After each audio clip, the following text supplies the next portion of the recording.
So when you look back at Sunday's game, it was a lot of you guys on defense. That was the most snaps you've ever played in a game.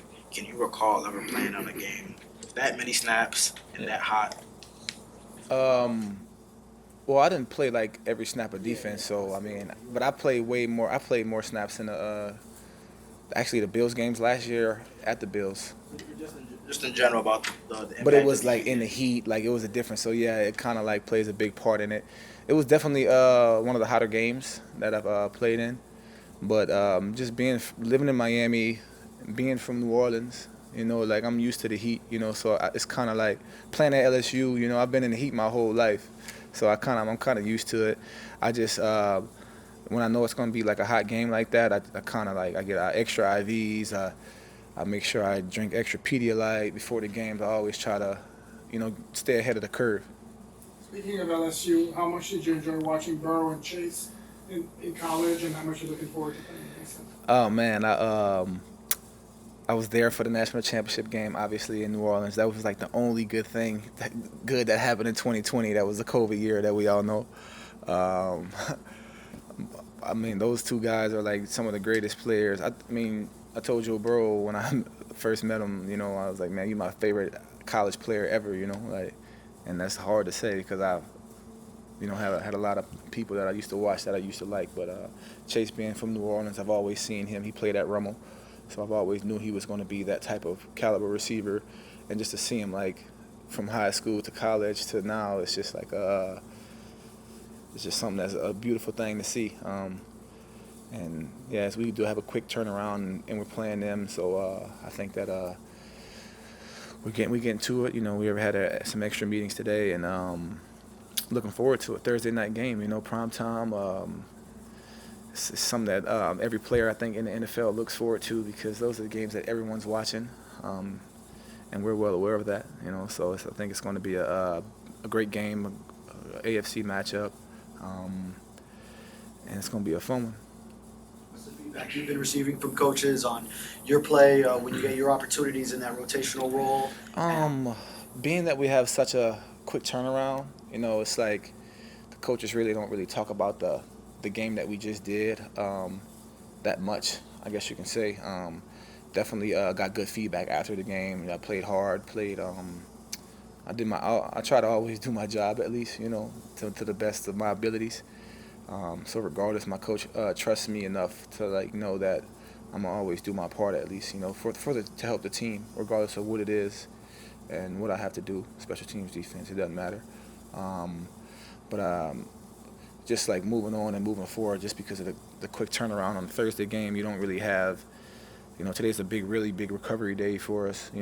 Being that we played in a game like that yesterday with a bunch of heat and guys are cramping up. I'm drinking pickle juice on the sideline because I'm feeling like I'm about to cramp. Like so, and I usually don't. So that's how hot it was because I usually don't even feel that, and I had to do it extra during game and at halftime. So You like the taste?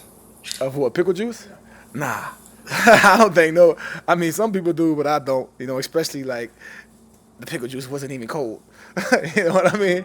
So, I mean, just thinking about drinking hot pickle juice, right? It's already bad, but then you drink it hot. So, but other than that, I think you gotta do whatever you gotta do to not cramp. So, you mentioned you didn't even play nearly every defensive snap. Some guys right. did. Some guys did, yeah, for sure. I think I want to say Javon Holland played 94 snaps the whole. Like that's like I don't think I've ever played 90 snaps in one game, before my whole life.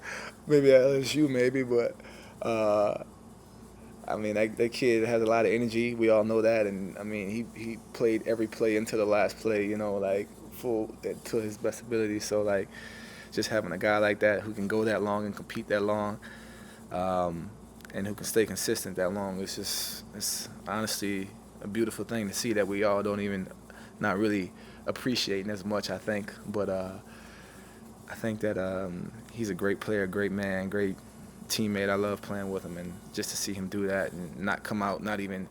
It's like I didn't even know he was tired during the game because he never like said anything about it. Usually somebody like, man, like boy, it's hot out here.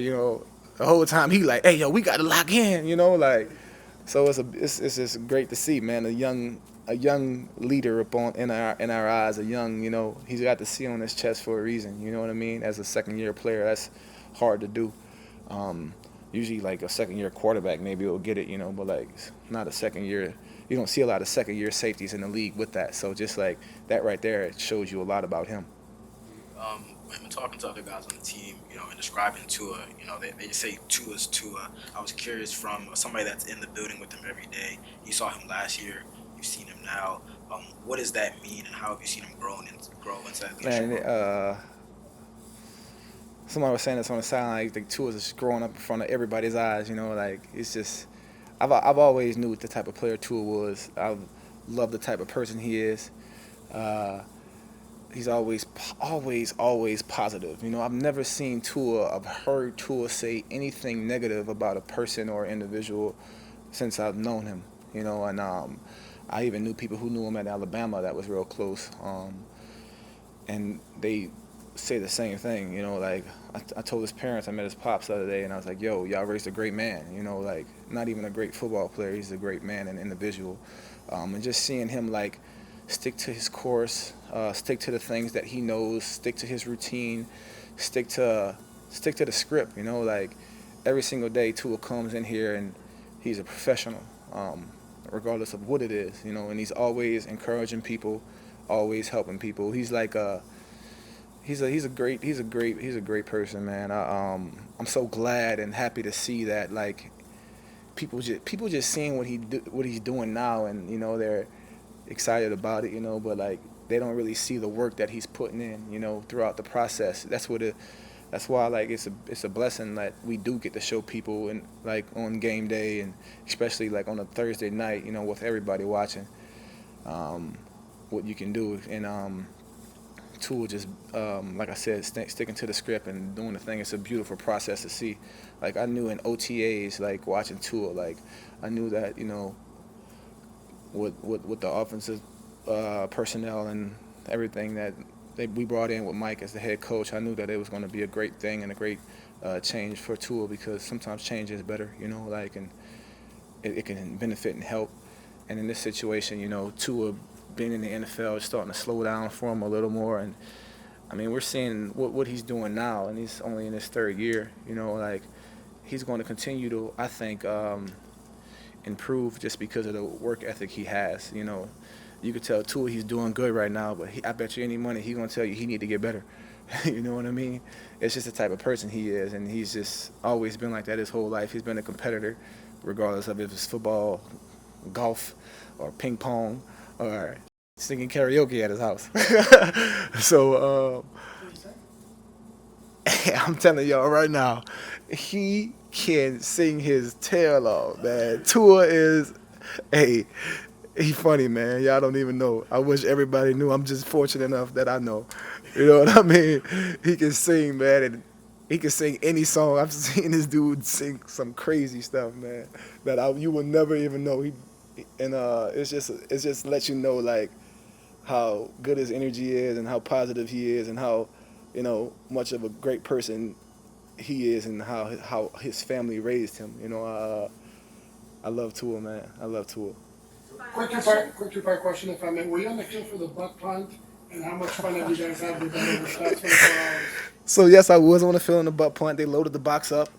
Actually, like I know this might sound crazy, but I think the butt punt might have helped us, because in that situation, they loaded up the box. They brought their corners in, which brings our gunners in, and they're out there like, oh, yo, let's rush them. We about to block this, and they didn't even rush us. Like, I mean, they brought like a little pressure maybe up in the A gap on the snapper. That's normal what people do, but like on the outside, they wasn't really rushing hard. Usually people are rushing hard in that situation. They wanted to load the box up and keep everybody packed in. Usually, when we're backed up punt, the punter knows like, yo, we got to do a one-step punt. We got to get the ball out quick. So usually he's not hitting his best ball. So the fact that, with the time, the ball stayed in the air for, I don't know, 4 seconds. I don't know how long, 2-3 seconds. And if we punt that ball, they get way better field position. I mean, Thomas had like one of the best punts I've ever seen on a kickoff. Ball stayed in the air so long, and then the returner, gave us extra time by running, trying to chase the field. So it honestly worked out in our favor, as crazy as it sounds. I mean, during the time, you're like, oh, damn, like, they need to only get in field goal range now, but we never blinked. We moved on from it, and it actually, like I said, I think it worked in our favor, as crazy as it sounds. You don't ever want to give up a safety or, be in a situation like that, but I think that the way the game was rolling and the way everything happened, it worked in our favor. So you're going to put that in the playbook? Only when we need it. I appreciate y'all.